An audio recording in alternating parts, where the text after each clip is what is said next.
Популяризация современной прикладной математики – основная цель традиционных калмогоровских чтений. Научно-практическая конференция собрала одаренных детей со всей республики в канун Дня науки.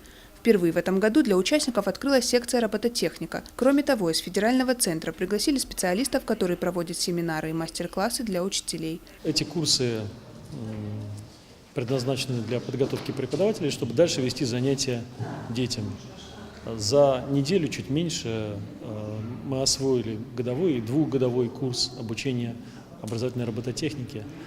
И завтра проводим зачет. То есть преподаватели представят, чему они научились. Школьники, проявившие себя в конференции, могут получить дополнительные баллы к результатам отборочного тура в летнюю школу точных наук. По итогам конференции участникам вручат сертификаты, дипломы и ценные призы. Калмогоровские чтения проходят уже 11-й раз и каждый год неизменно привлекают внимание ученых, учителей и школьников. Фатима Макиева, Тинатин Музашвили, Заур Цеов, Осетия ТВ.